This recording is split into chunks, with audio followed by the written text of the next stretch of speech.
And welcome to another episode of the Rorschach Test Podcast. I am your host, Tyrell James. And today I'm starting to do something a little differently than what I normally do with the Rorschach Test. Now, I am going to continue to have my guest on here 3 times out of the month, but one time out of the month, I'm going to start doing something which is called the big picture. And with the big picture, I am still going to put up pictures. I'm going to still put up a Rorschach test, and I'm still going to put up other pictures. But I want to, what I've been wanting to do is to expand certain conversations when I've been, or advance, should I say? I've been wanting to advance certain conversations when I'm interviewing some of my guests, and it doesn't always go that way. And oftentimes, me wanting to expand is more of a personal thing. It's something that I want to do. But because I'm interviewing the guests, the show has to be about them. So I don't get a chance to do exactly everything that I want to do or say everything that I want to say. So once a month, I'm going to get a chance to do that. And I'm going to do it through these Rorschach Test podcasts, which I will be calling the Big Picture. So basically, what I'm going to do with the big picture is I'm going to pick a trending topic or something in the world news, whatever, something that is going on in the world, and I'm going to use that as a way of advancing certain. Well, first of all, peeling back layers and revealing certain topics, and then advancing it in a way that I'm not able to normally advance it on my on the Rorschach Test podcast when I'm interviewing someone. So I got this idea. I was actually speaking to my mother, and I was thinking. She had me thinking. She said something one time that was huge to me. She said, I was explaining to her about how I have been like the therapist for my friends, for a lot of my family members. You know, people come to me with their problems, whatever. I've also been licensed as a life coach as well. So she said to me, she said, you may have missed your calling as a therapist. That was big to me because my mother has been there with me every step of the way when it comes to me being creative. From the very first time that I actually wrote something when I was 10 years old, I wrote a poem, and we realized at that point that I had this gift for writing and for creating. So she's been right there with me every step of the way. So for her to say that I may have missed my calling as a therapist, um, it was huge because she knows of my calling as a as an entertainer or as a creator. But what that meant to me was don't miss your calling as a therapist. Now, I have no desire to go to school to become a therapist or anything like that, but I have found myself in many situations where I have played therapist uh, for many people. And I have been able to peel back layers, which is, and I've studied psychology. I've been in front of many therapists, and I have studied psychology for years. Um, Not saying that I am more qualified than therapists or even as qualified as a therapist is, but there's a reason people keep coming to me for things. Not tooting my own horn or anything like that. It's I honestly believe it's a God-given gift. So um, want to toot any horns, it's his. But um, I wanted to. I did want to just kind of expand my brand, expand the Rorschach test, and then also just give an opportunity for me to just get my thoughts, my feelings on certain things out. So what I'm going to do today, what I'm going to start with, I know everybody who watches the show may not necessarily be a fan of hip hop. Now, what I'm going to do with these big picture episodes is I'm going to put up a picture of something that's going on in the world, but I'm only using that picture to lead into what I really want to speak about. So I'm going to get away from what it is that I put up here. And I'm going to start off by talking about my favorite rap group, which is Slaughterhouse, and something that they are actually going through at the moment. But I'm not going to stay on Slaughterhouse because this isn't about Slaughterhouse. I'm only using what they're going through to get to the point that I want to make. So now I do want to start off by putting up a Rorschach test first. Okay, so here is the Rorschach test right here. This right here. When I look at this picture, I see a pig. It looks like a pig with a mustache. If I break down other parts of the picture, I see other things. But when I peel back, or when I pull back and I see the picture in totality, the big picture, I see a pig. And the reason that that is important here is because Slaughterhouse's logo is a pig. Slaughterhouse has been my favorite group for years. Now, they haven't made any music together in 10 years. They are currently going through nasty breakup. You have two people on one side, two people on the other side. And two of the guys in the group are actually about to release an album tomorrow, I believe, called the Rise and Fall of Slaughterhouse.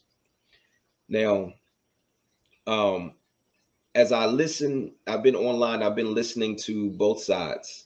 I've listened to all four members speak about their feelings, the issues that certain things concerning. And then I see other people online who just want to throw their 2 cents in. People who have no idea exactly what's going on with the group.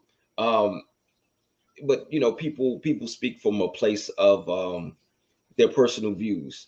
Especially what the thing that I've seen a lot is people who have their personal views towards Joe Budden.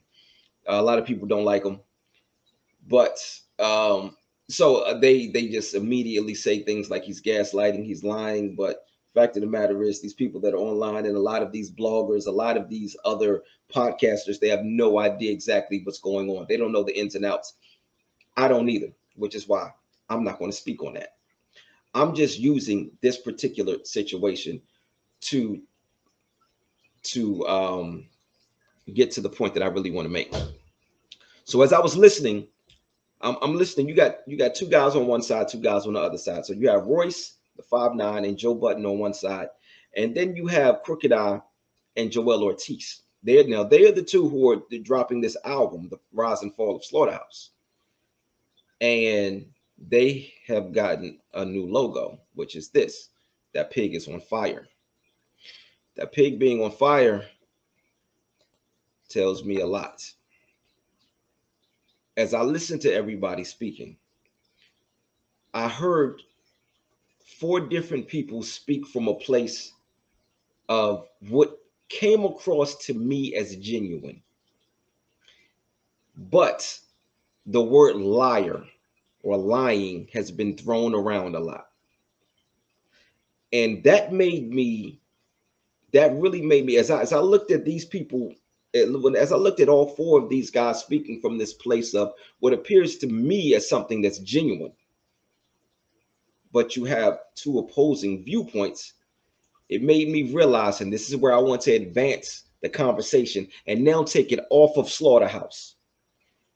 It took me to a place of realizing that sometimes when there's a disagreement, it's not that somebody's lying.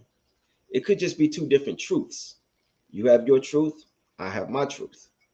Now, when we look at this case with Slaughterhouse, there's a lot of pain. Again, I go back to this logo, this new logo. I see that pig being on fire. What I see there in this picture is I see a pig being burned, but I see a bridge being burned. I see the bridge to the past being burned so that they can move forward. I see pain. I see frustration. I see anger. See all of these things. I'm peeling back the layers here. This is bigger than just entertainment. There are real feelings involved here. So the I'm sorry, you're going to see me looking down because just like on the Rorschach test, when I'm interviewing somebody, I have my notes here. The same way a therapist does. I feel like I'm in therapist mode when I'm doing the show. So I'm going to be looking down. I'm going to be taking notes. If as things come to my mind, I may take some notes, and then I'll be sitting here crossing things out as I make my points. So, just want you to know what's happening when I look down. So, um, when you have two different truths, what happens is um, feelings over facts. That's what occurs. Feelings over facts. I feel what I feel, you feel how you feel, and then the facts are probably somewhere in between what I feel and what you feel. But because my feelings are so strong and because your feelings are so strong, they become bigger than the facts. So you have to understand that people's perspective becomes their reality. However, you see this situation is what's real to you. That's that's what's real to you. And if you want to get to a place where you want to move away from conflict and move towards resolution, then that involves you taking a huge, huge step. And that step is trying to understand why the other person is feeling what they're feeling and hoping that they're open minded enough to understanding why you feel the way you feel. When you get to that point of wanting to reach resolution and wanting to get away from the argument, it's time to stop talking at the person and it's time to start talking to them. It's time to start asking questions. Ask yourself a question first. First thing you should ask yourself is, well, let me not say that you should do. I recommend. I don't like saying you should do this, that, because I don't like making rules for other people's lives. I just throw out suggestions. And if it works, great. If not, then try something else. But what I believe should be done is you should start by asking yourself a question first. And the question that I would ask myself is, why am I talking? If I'm in the midst of an argument, why am I talking? At this very moment, why am I talking? What is the point that I'm trying to get across? Am I talking because I want to argue, or am I talking because I want you to see my point? Now, here's the thing. If I want you to see my point, then I have to be understanding. And I have to understand that you also want me to see your point. You want me to understand why you feel the way you feel. So it's up to me to go ahead and take the initiative and make that first step. Maybe that could soften things up a little bit. Maybe it can get you to open up. So, and we start asking questions. I already asked myself the question, okay, why am I talking? Now it's time to start asking you questions. How did it make you feel when I said what I said or when I did what I did? How are you feeling right now? How is it going to make you feel if we don't come to some sort of resolution and we're not able to move past this? See, these are the types of questions that need to be asked when you're trying to build, fix, or save a relationship. And this isn't just a romantic relationship. This can be any type of relationship, even business. This can be anything. So you want to get to a point where you're trying to understand each other's points of view. But the thing about understanding is that sometimes you got to understand that you won't understand. And I'm going to come back to that in a second, in a few.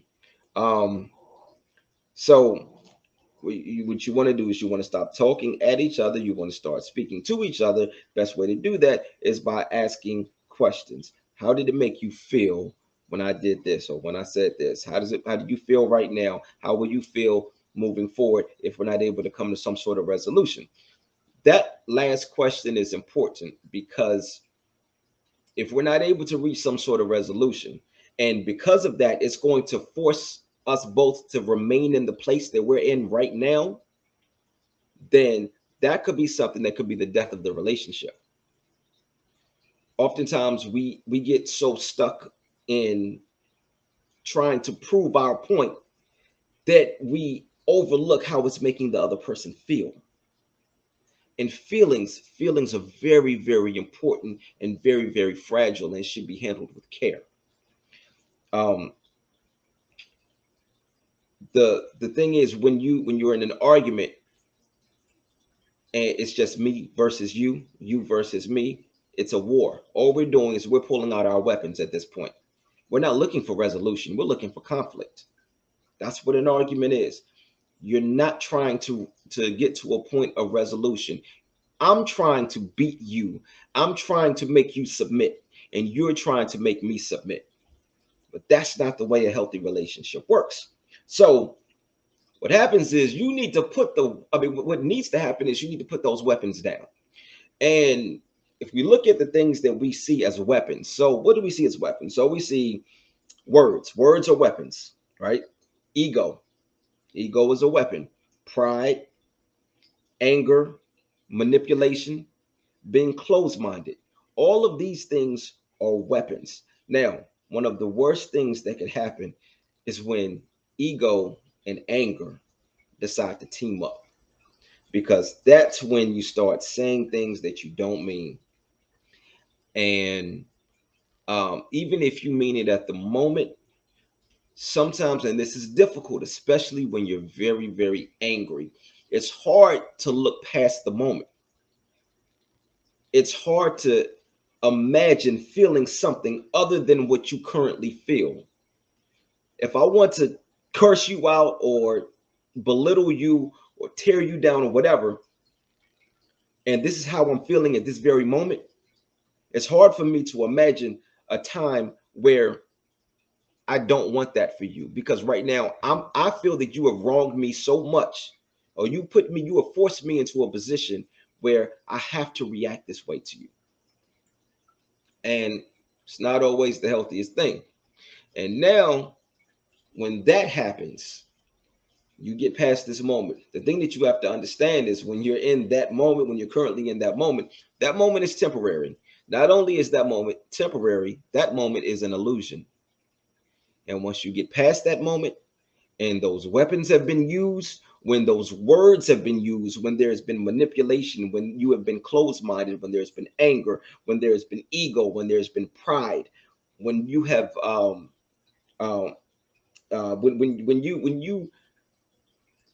when you have started to just kind of act as if you don't care about how what you're doing and saying is making the other person feel. Once you get to that point, and then the moment passes, the only thing that's left is painful memories and regrets. That's it. That's all that's left.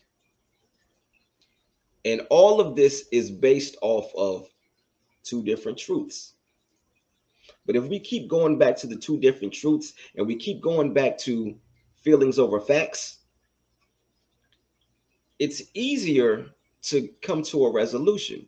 Because the thing is this, if I understand that it's two different truths, if I understand that you and I are looking at the exact same thing, but just seeing two different things, then I'm not going to call you a liar. I'm not going to think that you're lying about the situation. You just see it differently. This is one of the biggest issues when it comes to men and women, and why they say women are from Venus and men are from Mars. It's because our thinking is worlds apart. We can look at the exact same thing and see two completely different things. So, because of that, it takes a lot of understanding. And then sometimes you got to understand that you're just not going to understand.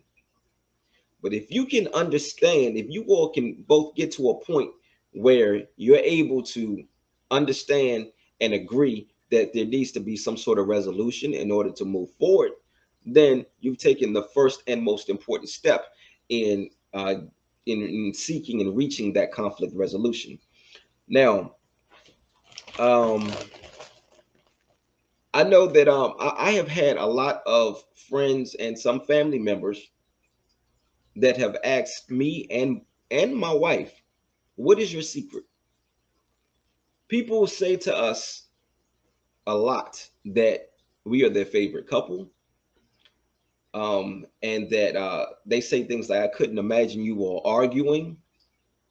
Well, we've had disagreements. We've had some arguments, not a lot, is we cannot stand being mad at each other. And we've never had an argument that has lasted more than a day. We don't like going to sleep angry at each other. Um, we don't like being awake angry at each other either. So we do what we have to do to go ahead and fix the problem. But a lot of that is because so the thing is, when people ask me what is our secret, my answer typically is, um, I married my best friend. We get along like best friends get along. We laugh, we joke. That's the number one answer for me. We laugh. We laugh and laugh and laugh. We joke. We just have a really, really fun time. It's a fun marriage. It truly is. And that is why so people hear that and they're like, wow, that's big. But I had to realize that I could be doing certain people an injustice by telling them that, because that's not what everybody's relationship is. And for the most part, when people come to me and they're asking me things like, what's your secret? That question is being asked from a place of pain. That question is being asked from a place of confusion. Like, I don't know what to do. I'm in this relationship and I'm going through this and I'm going through that. And I see what you all do and I see what you all have. How do I achieve that? How do I get that? Well, I'm doing them an injustice because I'm talking only about the good times. And so our secret and the reason that we get along so well is not just because we're best friends and because we laugh and we joke. The reason, a large part of the reason that we make it and our secret is it's in how we handle the not so good times. That's it. We both have, we both can be stubborn, but that stubbornness, we both understand that that stubbornness is only a moment. We have to move past that moment. Got to get past that moment. And once we get past that moment, what we are left with are our feelings. Thankfully, when we are left with our feelings have so much to do with what the other person is feeling. If you're hurting, it hurts me. If I'm hurting, it hurts her. So much of the conflict resolution comes from knowing I cannot let you continue to hurt. You don't deserve to be in pain, regardless of what the situation was. See, the other thing is this: we both understand that we could be speaking from a place of two different truths, where both perspectives are our realities. And I'm not lying to her, and she's not lying to me. We're both being very honest with each other. And the fact of the matter is, the facts could be different than what my truth is. The facts could be different than what her truth is. But at that point, it doesn't matter because it's feelings over facts. So, what we do is we address the feelings. You have to be open minded so that you can receive the other person's truth. Again, this isn't just romantic relationships. This could be any relationship. This could be a business relationship. It could be just a friendship. It could be anything. But you have to be open to receiving the other person's truth.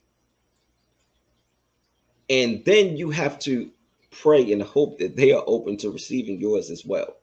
Now, here's the thing: if you're open to receiving their truth and you receive it, and you do so in a way that does not make them feel defensive, then you've done your part. You have done your part to try to fix that relationship. If you were the only person doing it, then, and it's a continuous thing, and you are the only person who is being open minded and the only person who is trying to understand the other person's truth, and the only person trying to understand or understanding that the other person has a different perspective that isn't necessarily a lie, it just opposes your viewpoints. That's it.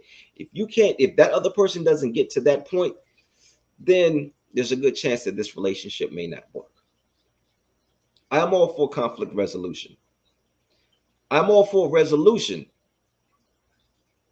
Now, I've been completely peaceful in speaking about this. This has been all about resolution, right? I also believe in conflict. I do.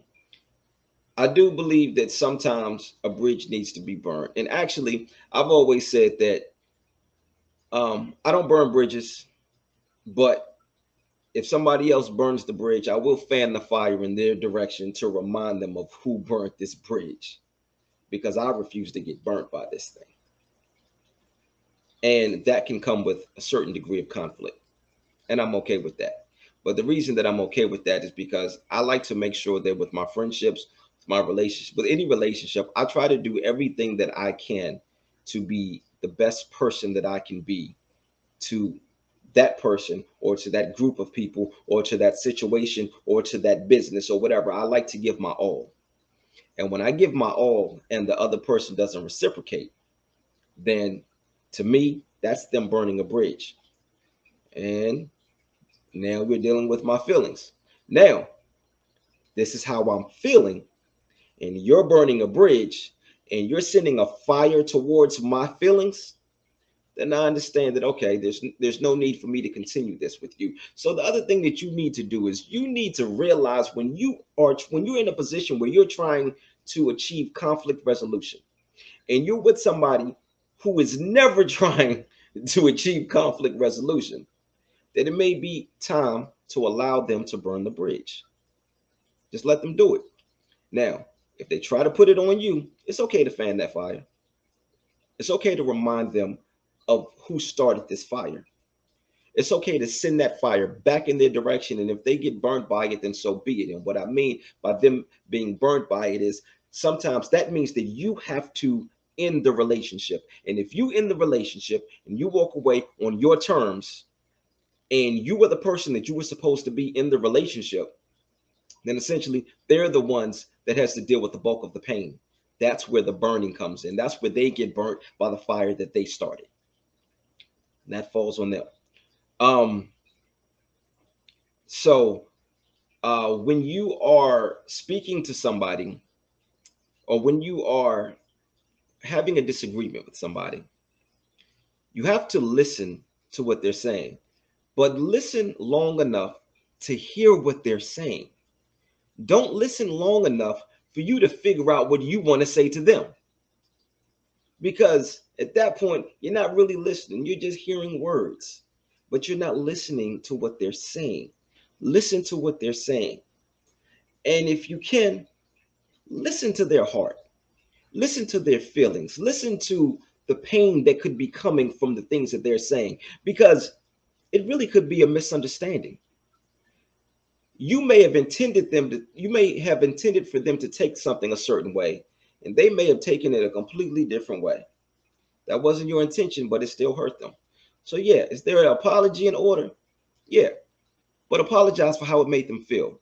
Don't necessarily apologize for what you did or what you said, because if that wasn't your intention to hurt them, then you don't need to apologize for that. But it's okay to apologize for how it made them feel. But don't apologize for what you did or said, because that's still how you feel. And there's nothing wrong with you feeling the way you feel. There's nothing ever wrong with anybody feeling what they feel. And you can't ever tell a person that they're wrong for feeling what they feel. We're all human. We all have feelings, and we deserve to feel what we feel. So, um, I think that I think that I've come to the end of my notes. I have been trying. I decided that I wanted to keep this particular podcast, this big picture podcast, right around 30 minutes or less.